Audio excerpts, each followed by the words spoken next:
তিস্তা যে মহাপরিকল্পনা এবার তারেক রহমানের নেতৃত্বে এটা বাস্তবায়ন হবে।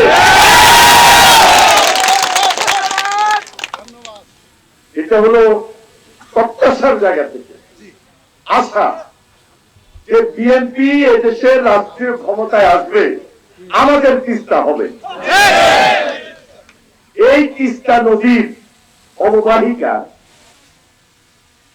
এটা একটা পার্মানেন্ট স্থায়ী সমাধান দরকার। দীর্ঘদিনের আন্দোলন। 1979 সালে প্রেসিডেন্ট জিয়াউর রহমান এই যে তিস্তায় সর্বপ্রথম ব্যারেজ দেওয়ার উদ্যোগ নিয়েছিলেন, আমি আজকে দেখে আসছি তিস্তা নদীতে যেখানে ব্যারেজটা হয়েছে ডালিয়া পয়েন্টে, ওইখানে প্রেসিডেন্ট জিয়াউর রহমান সাহেব 1979 সালে এই পরিকল্পনা গ্রহণ করেছিলেন। তখন সৌদি আরবের একটা আর্থিক সহযোগিতার মাধ্যমে। পরবর্তী ধারাবাহিকতায়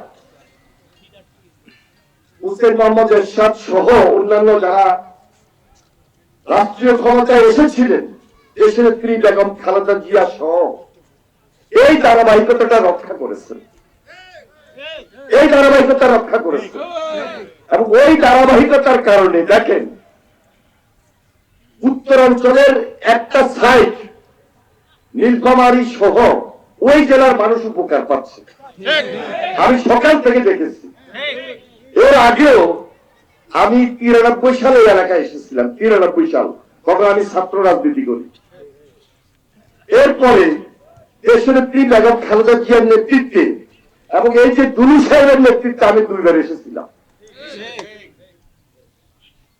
এখন আজকে পুরো এলাকায় ঘুরছি, নীলফামারী থেকে শুরু করে তিস্তা পার একদম এই রংপুর কাউনিয়া এই এলাকা পর্যন্ত।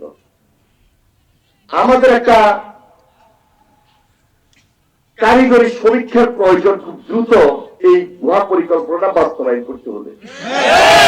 সেই জন্য আমাদের সঙ্গে এটা আমাদের মন্ত্রণালয়ের সচিব সাহেব, ডিজি সাহেব, পানি উন্নয়ন বোর্ডের সকল কর্মকর্তাদেরকে নিয়ে এসেছি এবং বাংলাদেশের সবচেয়ে বড় বিশ্ববিদ্যালয় কারিগরি প্রকৌশল বিশ্ববিদ্যালয়, বুয়েট ইঞ্জিনিয়ারিং ইউনিভার্সিটি, সেখানে অনেক বিশেষজ্ঞরা আমাদের সঙ্গে এসেছেন।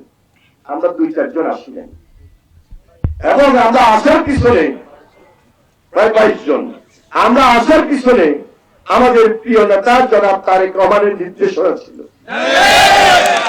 আমি এবং এই যে জাগো ভাই আন্দোলনের নেতা মন্ত্রী সাহেব আসাদুল হাবিব দুলু ভাই এবং এই ফরাদ হোসেন আজাদ আমার ছোট ভাই, আমরা 3 জন দায়িত্বশীল লোক মাননীয় প্রধানমন্ত্রীর সঙ্গে আলোচনা করেছি। প্রধানমন্ত্রী বলেছেন আমি এবার তিস্তা শেষ করব, আমি এবার তিস্তা মহাপরিকল্পনা বাস্তবায়ন করব। আমি পদ্মা ব্যারেজের জন্য দায়িত্ব নিয়েছি। পদ্মা ব্যারেজ এই উত্তরাঞ্চলের ওই পাশের মানুষের জন্য 1 থেকে পাস করিয়েছি। এবার আমি তিস্তা মহাপরিকল্পনা বাস্তবায়নের জন্য উদ্যোগ গ্রহণ করবো এবং 1 থেকে এটা পাস করিয়ে কাজ শুরু করব। দীর্ঘদিনের কষ্ট, দীর্ঘদিনের দুর্দশা আমার সহ্য হবে, সহ্য হবে।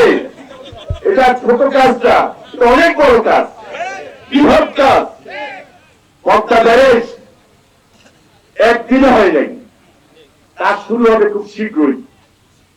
এই কাজটাও আপনাদের আন্দোলন, আপনাদের দাবির মুখে নির্বাচনের আগে তারেক রহমান সাহেব আপনাদের সঙ্গে প্রতিশ্রুতি দিয়েছেন, কমিটমেন্ট করেছেন যে আমাদের সরকার নির্বাচিত হলে আমরা তিস্তা মহাপরিকল্পনা বাস্তবায়ন করব।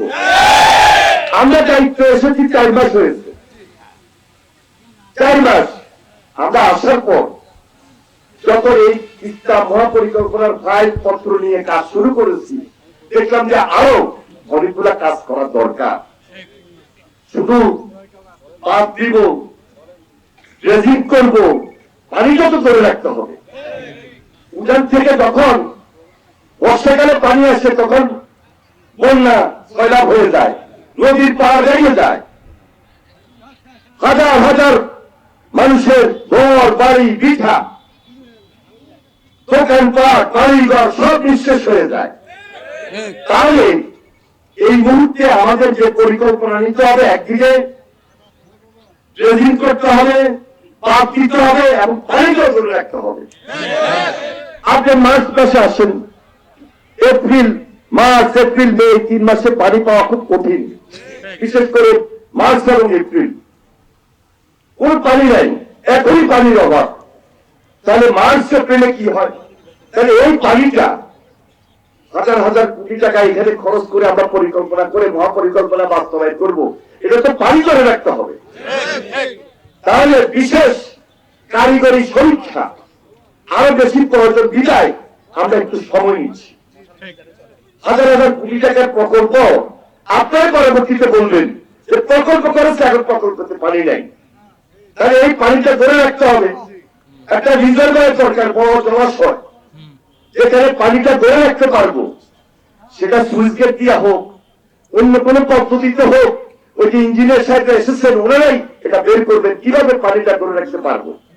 যে পানিটা শুকনা মৌসুমে ধরে রেখে এই যে আবার খালে দিব, নদীতে দিব, যেখান থেকে আপনার আশেপাশের লোকজন একদিকে বাগান থেকে প্রতিরোধ হবে, আরেকদিকে আপনাদের এই নদী থেকে, খাল থেকে, ক্যানেল থেকে পানিটা আপনাদের জমিতে যাবে, চাষাবাদ কৃষি উৎপাদন বৃদ্ধি পাবে, মাছের চাষ হবে এবং আপনার সম্পূর্ণ সুবিধাটুকু আপনারা পাবেন। সেই পরিকল্পনা নিয়ে আমরা ব্যস্ত আছি। আর ব্যস্ত আছি বলেই তাই একেবারে নির্দেশে আমরা 3 জন দায়িত্বশীল মন্ত্রী আপনাদের মাঝে উপস্থিত হয়েছে। এটা শুধু লালমনিরহাটের সমস্যা না, এটা রংপুরের সমস্যা, কুড়িগ্রামের সমস্যা, গাইবান্ধার সমস্যা, আরেকদিকে নীলফামারীর সমস্যা, ঠাকুরগাঁওয়ের কিছু সমস্যা আছে। সব মিলিয়ে 5টা 6টা জেলা আজকে তাকিয়ে আছে, আশায় বুক বেঁধে আছে যে তারেক রহমান সাহেব আসবে, প্রধানমন্ত্রী দায়িত্ব নিবে, আর কখন আমাদের এই তিস্তা মহাপরিকল্পনা বাস্তবায়ন হবে। আজকে আপনাদের সামনে কথা দিচ্ছি, ইনশাআল্লাহ খুব শীঘ্রই এই তিস্তা মহাপরিকল্পনা বাস্তবায়নের জন্য আপনাদের সামনে আমরা প্রস্তুত করবো এবং দৃশ্যমান করবো খুব শীঘ্রই। একটু অপেক্ষা করতে হবে, একটু ধৈর্য ধরতে হবে ভাই, একটু ধৈর্য ধরতে হবে ভাই। ইনশাল্লাহ ভাইয়ের নেতা আছেন, জাগো ভাইয়ের নেতা, আন্দোলনের নেতা, সুখের নেতা। আরেক নেতা হলো ফরহাদ হোসেন আজাদ, সেও জাগো ভাই আন্দোলনের নেতা, সেও আপনাদের বাসায় কথা বলে, কারণ আপনাদের পাশের লোক, তিস্তা পায়ের লোক। আমি শহীদুদ্দিন চৌধুরী আজ ছাত্র রাজনীতি করেছি, তিস্তাবাসীর পাশে আছি, থাকবো। আমার দায়িত্ব বাস্তবায়ন করার জন্য দরকার আপনাদের পক্ষে সে অবস্থান গ্রহণ করে দিচ্ছি। আপনার সবাই ভালো থাকবেন।